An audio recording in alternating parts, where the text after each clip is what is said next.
Jika kamu merasa video ini bermanfaat, jangan lupa subscribe ya. Selamat datang kembali. Di video kita kali ini, kita akan menganalisis gerak mobil pada tikungan. Nah, jadi permasalahan gerak mobil pada tikungan ini sebenarnya erat kaitannya dengan hukum Newton dan juga gaya sentripetal, ya, karena tikungan mobil itu memiliki gaya sentripetal, ya, karena dia bentuknya melingkar. Oke.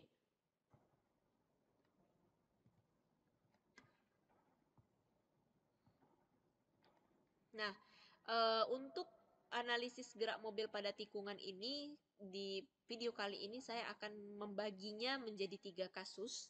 Dan kasus yang pertama, ini seperti yang kalian lihat di sini, ini adalah kasus mengenai mobil di tikungan datar yang kasar. Ya, jadi tikungannya datar, kemudian kasar karena dia beraspal, seperti itu. Nah, biasanya yang akan dicari itu adalah nilai dari V, atau P itu bisa kita sebut sebagai kecepatan maksimum. Jadi setiap kendaraan yang melewati tikungan itu selalu ada kecepatan maksimum yang diperbolehkan agar tidak tergelincir, ya, karena tikungan ini bahaya. Kalau misalkan mobilnya terlalu ngebut melewati kecepatan maksimum ini, maka dia akan tergelincir. Ya, itulah yang akan sering menyebabkan terjadinya kecelakaan lalu lintas, ya, pada saat di tikungan. Nah, ini jadi kecepatan maksimum agar tidak tergelincir itu di sini kita sebut sebagai V. Dan inilah yang akan kita cari. Nah, langkah pertama, ini kalau dia mobilnya di tikungan datar kasar, maka kita harus membuat terlebih dahulu, katakanlah, gaya-gaya yang bekerja. Misalkan kita ambil contoh, saya buat di sini, ini adalah tikungannya. Kemudian mobilnya, ini saya misalkan saja sebagai sebuah kotak. Ini, kotak ini kita anggap sebagai mobilnya. Nah, mobil yang sedang melaju di tikungan datar yang kasar, itu pasti dia memiliki gaya gesek, ya kan? Nah, gaya geseknya ini selalu mengarah ke pusat tikungan. Pusat tikungannya ada di sini. Dan jarak antara mobil ke pusat tikungan, ini kita buat kayak gini. Jadi dari sini, ini jaraknya adalah R. Nah, lalu ada gaya gesek, dia selalu arahnya ke pusat, ya, ke pusat tikungan. Ini kita sebut FG. Kemudian kita gambarkan gaya lainnya selain gaya gesek, mobil ini juga pasti memiliki gaya ke bawah.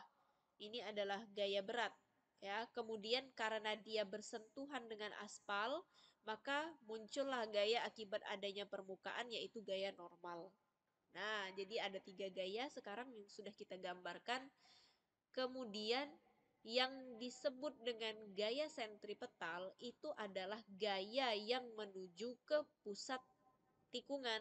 Gaya sentripetal itu kan arahnya selalu menuju ke pusat lingkaran, ya. Kalau di sini kaitannya adalah tikungan, maka gaya sentripetal arahnya menuju ke pusat tikungan, ya. Berarti arah geraknya itu ke sini. Ini arah gerak. Berarti kalau kita mau tuliskan,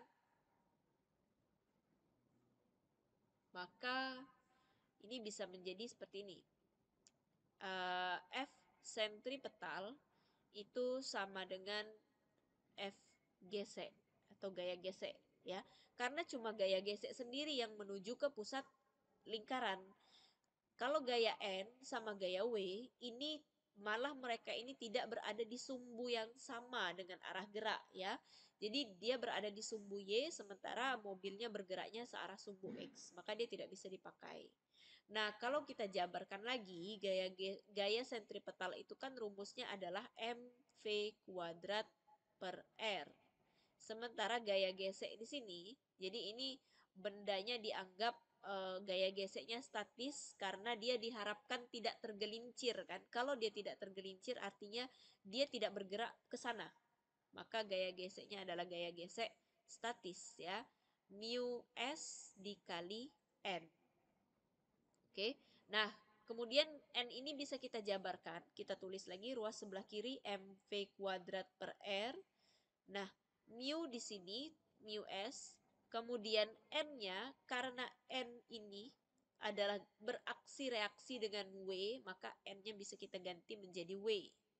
Ya, sama aja. Nah, sekarang di sini MV kuadrat per R. Di sini kita tuliskan lagi mu S. Nah, W ini kalau kita jabarkan lagi menjadi M dikali G. Tuh. Nah, kedua ruas ini sama-sama memiliki M. Jadi bisa kita coret. Sehingga kalau kita mau mencari nilai V kuadrat itu sama dengan mu S dikali G dikali R. Ya, R yang ada di sini pindah ruas. Nah, yang mau kita cari itu adalah V, ya, kecepatan maksimum agar mobilnya tidak tergelincir di tikungan datar kasar. Berarti tinggal kita akarkan saja. Jadinya mu S dikali G dikali R. Nah, inilah rumus dari kecepatan maksimum agar mobil tidak tergelincir kalau kasusnya mobilnya berada di tikungan datar yang kasar. Ya, jadi caranya adalah kita menggambarkan dulu gayanya, baru kemudian diturunkan berdasarkan gaya sentripetal. Oke, ini adalah kasus yang pertama kalau mobilnya berada di tikungan datar yang kasar. Kita berlanjut ke kasus berikutnya. Nih, sekarang kasusnya adalah bagaimana kalau mobilnya berada di tikungan miring dan tikungan miringnya licin, ya. Ini adalah salah satu contoh mobil berada di tikungan yang miring. Kalau misalkan kita mau menggambarkan secara mekanikanya, maka gambarnya bisa menjadi seperti ini. Misalkan ini jalannya. Ini jalan, kemudian ada kemiringan dan dia licin. Nah, di sini kita anggap bahwa arah sentripetalnya nanti ke sana, ya. Pusat lingkarannya ke arah sana. Kita gambarkan mobilnya dalam bentuk kotak saja dulu. Ini kita anggap mobilnya bentuknya simple aja, bentuk kotak aja.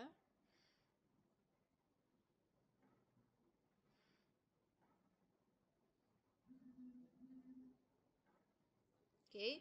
Nah, kemudian kita gambarkan gaya-gaya yang bekerja pada mobil ini, ya.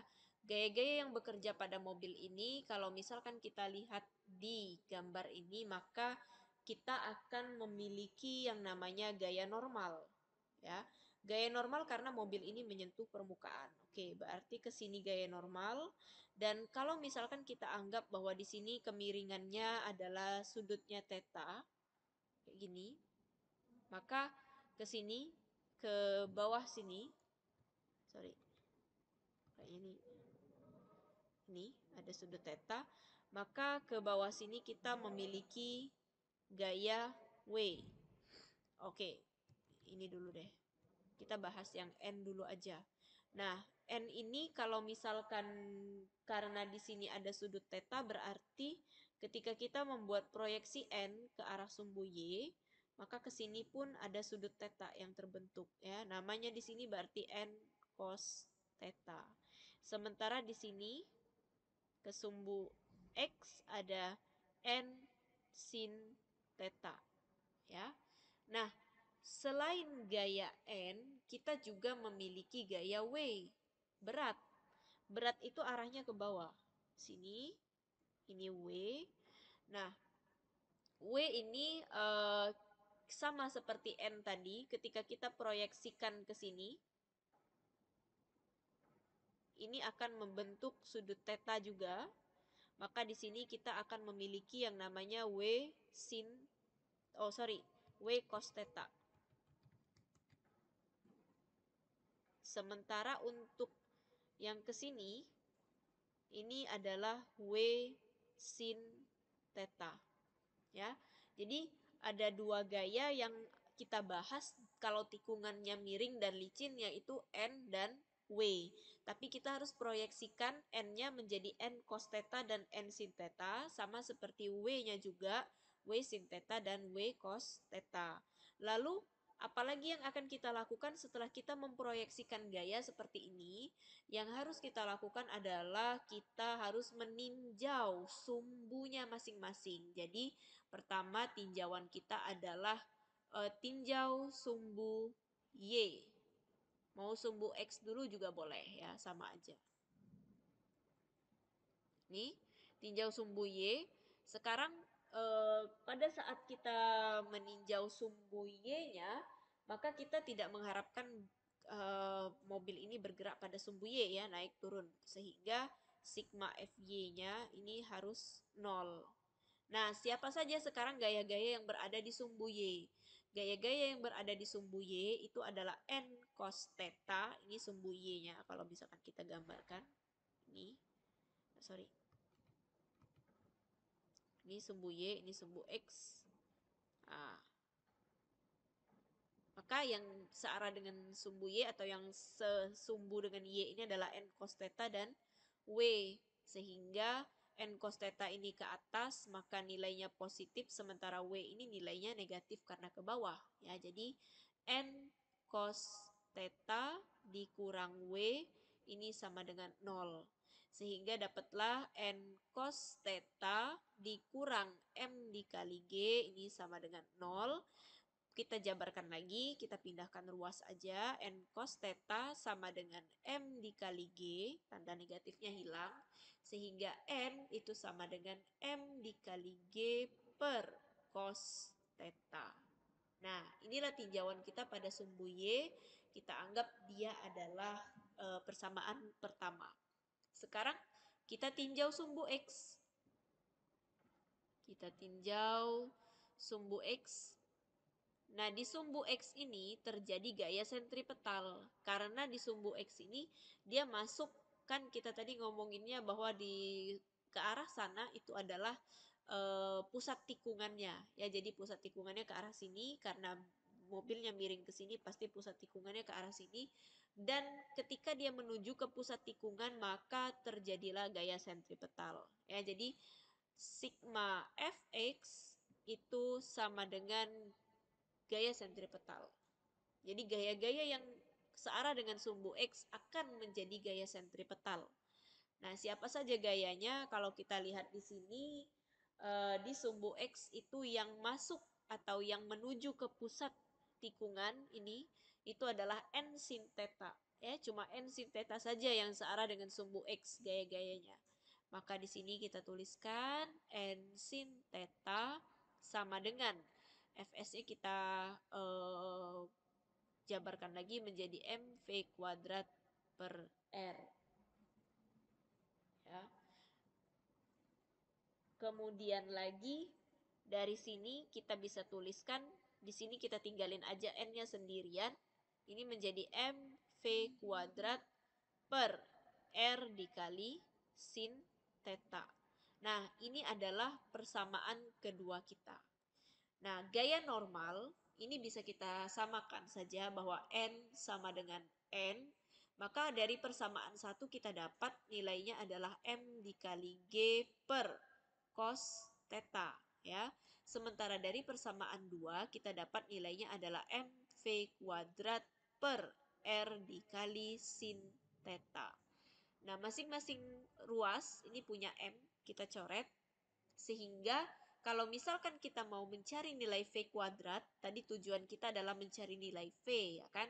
V kuadrat, maka G dikali R sin theta dibagi dengan cos theta, ini sama dengan V kuadrat. Atau ini sin per cos bisa kita singkat menjadi G dikali R dikali tangen theta, ini adalah V kuadrat. Atau kalau misalkan kita mau mencari V, kita tinggal akarkan saja. Jadi V-nya adalah G dikali R dikali tangen theta.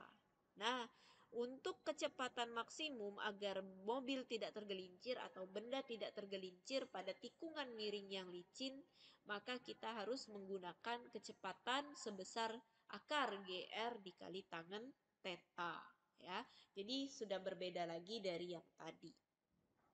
Oke, ini adalah kasus kedua kita. sekarang kita akan beralih ke kasus ketiga. Di kasus ketiga ini, yang akan kita bahas adalah bagaimana kalau mobilnya berada di tikungan miring dan tikungan miringnya itu kasar. Sebenarnya sama seperti tadi gambar realitanya, tapi yang membedakan di sini tikungan miringnya kasar sehingga kita harus mencoba menggambarkannya terlebih dahulu.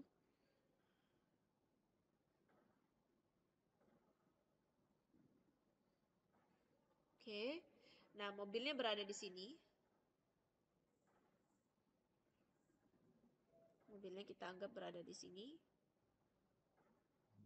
Ini mobil, katakanlah begitu. Lalu tikungannya kasar ya, berarti nanti kalau misalkan tikungannya kasar, kita memiliki yang namanya gaya gesek ya. Gaya gesek itu pasti ada di tikungan yang kasar. Oke. Nah, sekarang sudah kita gambarkan seperti ini, maka di sini kita ambil ada sudut theta.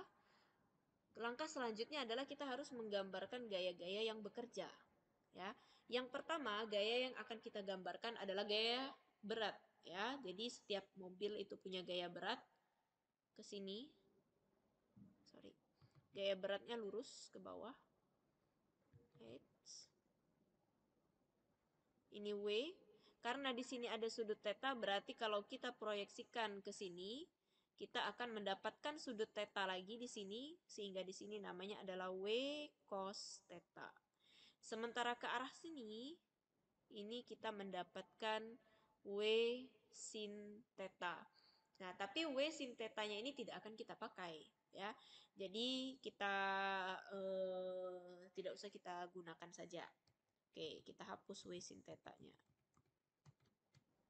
Oke, ada W cos theta. Nah, kemudian ada gaya normal. Ya, gaya normal sehingga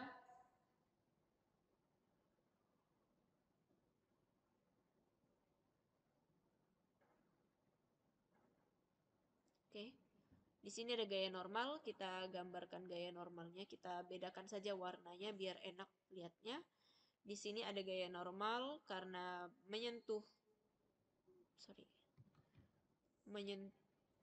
Di sini ada gaya normal karena dia bersentuhan dengan bidang miring, maka gaya normalnya tegak lurus terhadap bidang miring.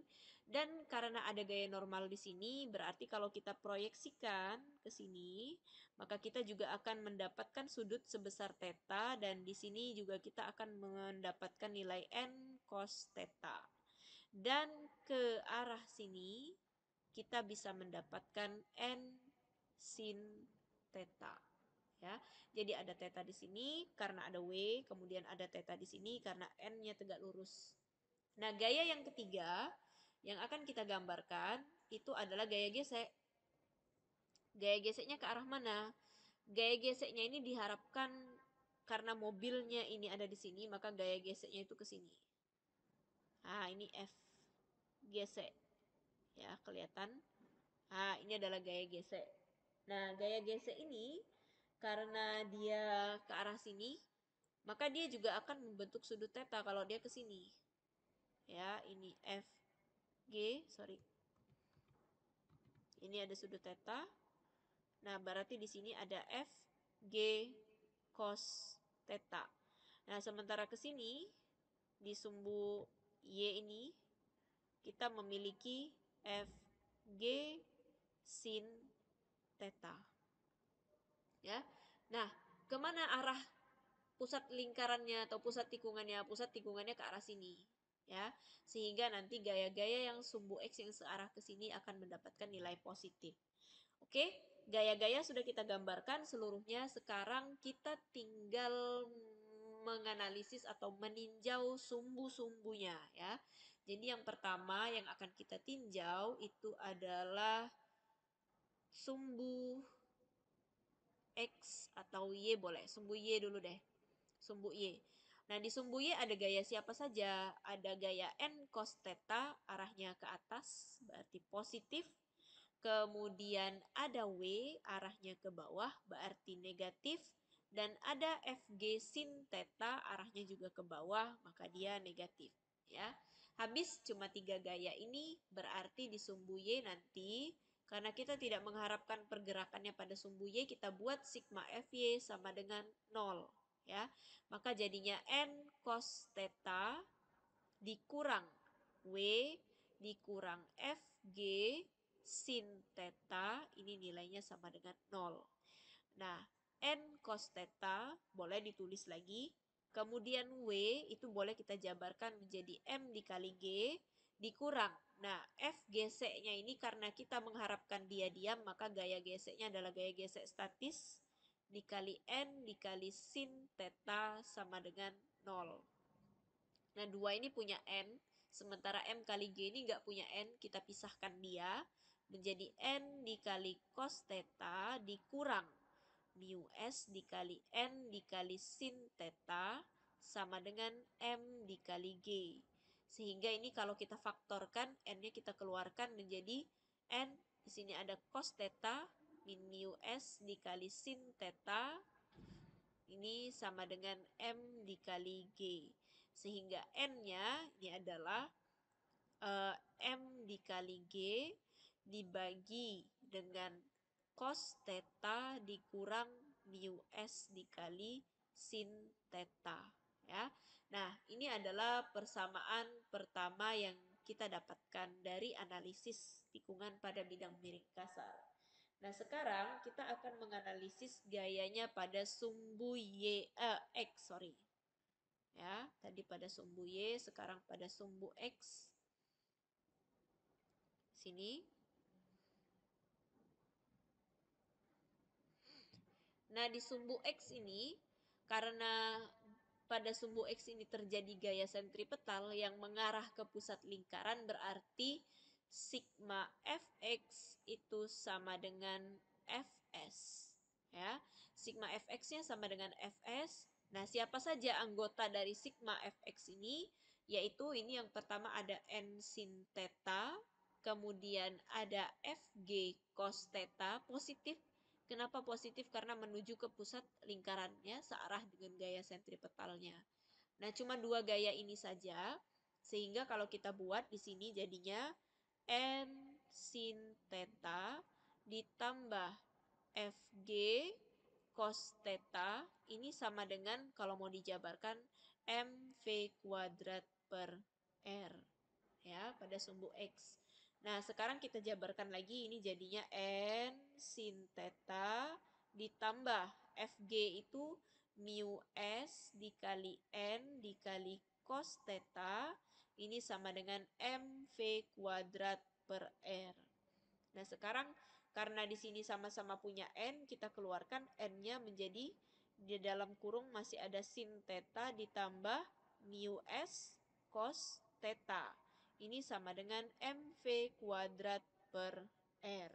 Sehingga kalau misalkan kita mau mencari nilai N-nya, ini kita tarik ke atas. Nilai N-nya ini adalah mv kuadrat per, nah ini, sin theta ditambah mu S dikali cos theta dikali dengan R. Ya, inilah persamaan kedua yang kita dapatkan. Nah, nanti persamaan 1 dan persamaan 2 ini bisa kita gabungkan. Sini aja. Bisa kita gabungkan, artinya N sama dengan N, ya. N dari persamaan 1 nilainya adalah M dikali G dibagi dengan cos theta dikurang mu S sin theta, ya. Kemudian N dari persamaan 2 itu adalah mv kuadrat. Sini ada sin theta ditambah mu S cos theta dikali R. Nah, kedua ruas sama-sama punya M, maka kita coret. Sekarang kita mau mencari nilai V kuadratnya, ya kan? Maka kita pindahkan ruasnya ini. Maka di sini G, di sini ada sin theta ditambah mu S dikali cos theta dikali R, ini pindah ruas ke sana, dibagi dengan cos theta dikurang mu S dikali sin theta. Inilah nilai dari V kuadrat. Nah, nilai dari V kuadrat ini bisa disederhanakan yang bagian sini. Ini kalau misalkan mau disederhanakan pakai rumus trigonometri saja boleh, tapi kalau mau dibuat seperti ini juga bisa tetap. GR di sini ada sin theta ditambah mu S dikali cos theta dibagi dengan cos theta dikurang mu S dikali sin theta. Ini sama dengan V kuadrat, dan kalau memang misalnya mau mengeluarkan V kuadratnya, ini V saja, maka di sini kita kasih akar ya. Nah, inilah rumus kecepatan agar tidak tergelincir tapi kalau bendanya berada di bidang miring yang kasar ya. Jadi ada kaitan antara sin theta kemudian mu S-nya juga ada di situ ya, kecepatannya. Nah, sebenarnya ini ada rumus yang lebih singkat lagi tapi kita tidak menggunakannya. Sama aja sebenarnya, kalau di buku dituliskan rumusnya adalah V sama dengan akar dari GR, kemudian di sini ada mu S ditambah tangen theta, kemudian dibagi dengan 1 min mu S tangen theta. Ini sebenarnya adalah penyempurnaan dari rumus yang ada di atas ini. Ya, jadi mau menggunakan rumus yang di atas ini boleh, analisisnya seperti ini, mau menggunakan rumus yang di bawah ini boleh.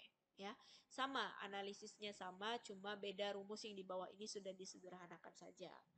Nah, itulah tadi pembahasan kita mengenai analisis gerak mobil atau gerak benda pada tikungan.